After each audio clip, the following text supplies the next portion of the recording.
ফেব্রুয়ারিতে নির্বাচন আয়োজনে প্রধান উপদেষ্টার ঘোষণাকে স্বাগত জানিয়েছে বিএনপি ও এনসিপি। বিএনপি বলছে অধ্যাপক ইউনূসের বক্তব্যে নির্বাচন নিয়ে সন্দেহ দূর হয়েছে। আর জাতীয় নাগরিক পার্টি বলছে সময় কম পেলেও সাংগঠনিকভাবে আরও শক্তিশালী হয়ে ভোটে অংশ নেবে তারা। এ বিষয়ে আলোচনা করতে আমাদের সঙ্গে যোগ দিচ্ছেন নির্বাচন বিশ্লেষক আ.ক.ম সাইফুল ইসলাম চৌধুরী। জনাব চৌধুরী, আপনাকে স্বাগত জানাচ্ছি বিরতিহীন ইন্ডিপেন্ডেন্ট সংবাদে। শুরুতেই একটু জানতে চাই যে ফেব্রুয়ারিতে জাতীয় নির্বাচনের কথা জানিয়েছেন প্রধান উপদেষ্টা। সেক্ষেত্রে দেখতে গেলে মাস 6 মতো সময় আছে।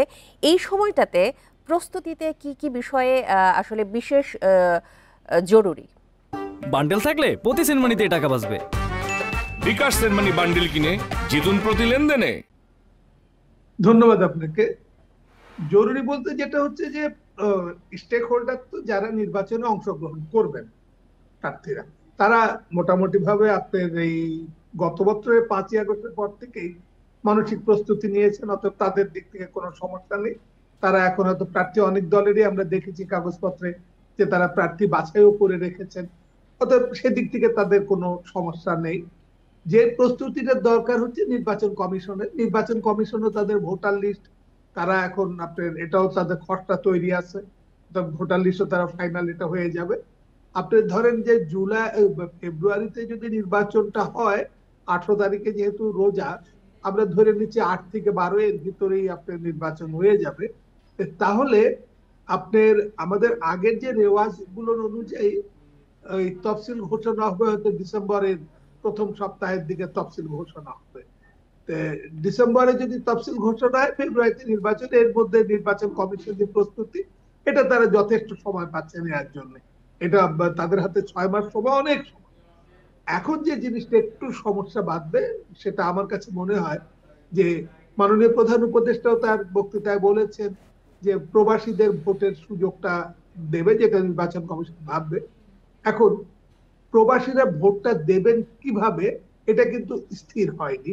এটা নিয়ে দুটো কথা বাজারে চলেছে, একটা হচ্ছে প্রক্সি ভোট, একটা হচ্ছে পোস্টাল ব্যালট। আপনার নির্বাচন কমিশনেরও কথাবার্তা বলে দেখেছি যে তারা প্রক্সি ভোটের দিকেই বোধহয় একটু বেশি এগোচ্ছেন।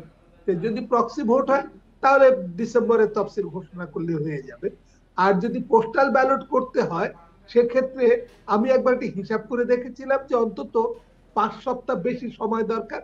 আপনার হচ্ছে যেদিন ব্যালট পেপার ছাপা হবে তারপরে আর কি আপনার 5 সপ্তাহ সময় দরকার। ফলে এটা আপনার ডিসেম্বরের জায়গায় নভেম্বরের প্রথম সপ্তাহে তাহলে তফসিল ঘোষণা করতে হবে।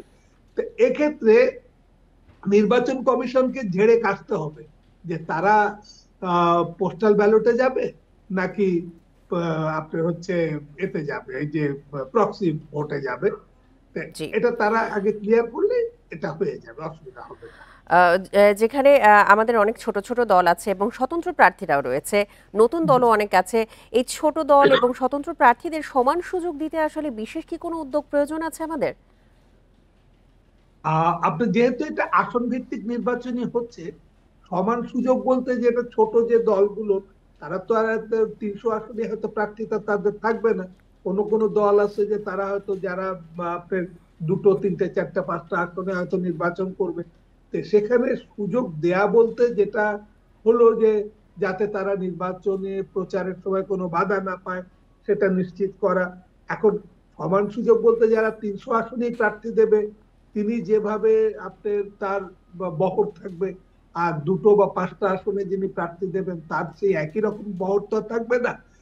তবে আমার কাছে যেটা মনে হয় যে আমরা গত 5ই আগস্টের যে আমাদের যে চূড়ান্ত বিজয়, তারপর থেকে এখন আমাদের কেউ নির্বাচনে কাউকে খারাপ ভাবে দেখবার সুযোগ নেবে না।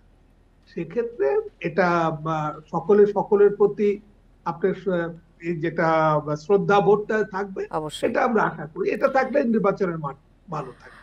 সব দলেরই তো কিছু চ্যালেঞ্জের সম্মুখীন হতে হয়, কিন্তু আগামী নির্বাচনকে সুষ্ঠু এবং অবাধ করার লক্ষ্যে আমাদের নির্বাচন কমিশনের যে চ্যালেঞ্জগুলো রয়েছে সেগুলো আসলে কি কি, আর নির্বাচন পর্যবেক্ষণ পদ্ধতি বা কেমন হওয়া প্রয়োজন? নির্বাচনে আপনার ইলেকশন কমিশনের যে চ্যালেঞ্জের মধ্যে একটা যেটা হচ্ছে যে আমরা না একটা ভয়ের সংস্কৃতি চালু করে ফেলেছি। সে ভয়ের সংস্কৃতি হচ্ছে যে আমরা বলছি যে গত 3 নির্বাচনে যারা আপনার পোলিং পার্সোনাল ছিলেন তাদেরকে খোঁজ খবর নেওয়া হবে ইত্যাদি। গত 3 নির্বাচনে প্রতি নির্বাচনে আমাদের পোলিং পার্সোনাল থাকেন হচ্ছে সাকল্যে 15 লক্ষর মতো থাকেন। অর্থাৎ যারা রিপিট করেছেন এরকম মিলে 3 নির্বাচনে হয়তো আমাদের 20 লক্ষ লোক নির্বাচনের সাথে জড়িত ছিলেন। আপনি যদি এখন এই 20 লক্ষ লোককে যদি একটা ভয়ের ভিতরে ফেলে দেন যে অতীতে কি করেছেন এটা আপনি যাচাই বাছাই করে দেখা হবে, যারা নির্বাচনের দায়িত্ব পালন করেছেন তারা সেখানে আপনার অসহায় হিসেবে দায়িত্ব পালন করেছেন, কারণ তাদের কারোর কিছু করার ছিল না। এখানে মাসলম্যানরা যেটা করেছে করেছে, এবং এই মাসলম্যানদেরকে ঠেকানোর সাহস বা ক্ষমতা কোনোটাই সেই পোলিং পার্সোনালদের ছিল না। এই ভয়ের সংস্কৃতি তুলে ধরার ফলে, এটা চালু করার ফলে এখন হবে কি, সামনে নির্বাচনে আমার কাছে একটু আশঙ্কা আছে যে অনেকে নির্বাচনের যে ডিউটি গুলো এটা ঠিকভাবে করতে সাহস পাবে কিনা। এটা একটা সংকট ইলেকশন কমিশনের কাছে, কারণ এই ভয়ের সংস্কৃতি থেকে দূরে আসতে হবে। আরেকটা যেটা হলো যে আপনার ইলেকশন কমিশনের যে পদ্ধতিগত যেটা, সেটা তো আমাদের গতানুগতিক যেটা চলছে, সেখানে আমার মনে হয় না যে বাড়তি আলাদা কিছু দরকার। নিরাপত্তার জন্য যারা থাকবেন তারা ইলেকশনের নিরাপত্তাই দিতে হবে। তারা যদি মনে করেন যে কোনো দলের পক্ষে হয়ে কাজ করবেন, তাই ইলেকশন কমিশনের কিচ্ছু করার থাকবে না। যেহেতু নিরাপত্তার বিষয়টিতে আপনি এসেছেন, এই ক্ষেত্রে একটু জানতে চাই, নির্বাচনের সময় আইন শৃঙ্খলা পরিস্থিতি নিয়ন্ত্রণে রাখতে তাহলে আমাদের কি কি পদক্ষেপ নেওয়া প্রয়োজন? আমাদের দেখেন যে এর আগের যে নির্বাচনগুলো হয়েছে, যেমন বিশেষ করে 18 নির্বাচনে, এখন দেখা যাচ্ছে যে এটা আপনার আগের আইজি বলে ফেলেছেন যে এক পুলিশ যে শীর্ষকর্তা একজন, তার নির্দেশে এই কাজ মানে আপনার রাতের ভোট হয়ে গেছে। এখন দেখা যায় যে সেখানে ইলেকশন কমিশন আসলে কিছুই করার থাকে না যদি ক্ষমতাবান কোনো অংশ এই কাজটা করে ফেলে, যাদের হাতে আর্মস আছে।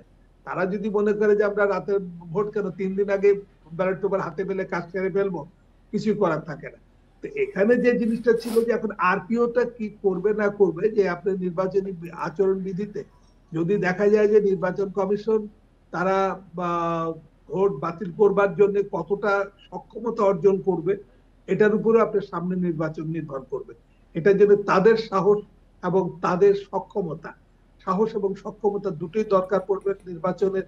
যে তারা যদি বলতে পারে যে আমি বাতিল করতে পারবো, তাহলে দেখা যাবে যে নির্বাচন অনেকটাই ভালো হবে। আমাদের মনে করি আমরা 1991 সালে আব্দুর রউফ সাহেব বিচারপতি, তিনি কিন্তু তার যে আপনার ধমকের চোটেই বাংলাদেশের নির্বাচন খুব ভালোভাবে হয়েছিল। অথচ সেই ধমক দেওয়ার মতন, ধমকটা স্নেহের ধমক ছিল, সেই ধমক দেওয়ার মতন আপনার হচ্ছে সৎ সাহসটা দরকার। এই সৎ সাহস থাকলে ইনশাল্লাহ নির্বাচন, আপনার নির্বাচন কমিশন যে অবস্থা আছে তারা চালায় নিতে পারবে। জি, অবশ্যই। আপনি যে ভয়ের সংস্কৃতি এবং সংকটের কথা বলছিলেন, আমরা আশা করছি সেগুলো কাটিয়ে উঠে একটি সুষ্ঠু নির্বাচনই দেখতে পারবো এই অন্তর্বর্তী সরকারের সময়। জনাব আকম সাইফুল ইসলাম চৌধুরী, আপনাকে অসংখ্য ধন্যবাদ আমাদেরকে সময় দেওয়ার জন্য।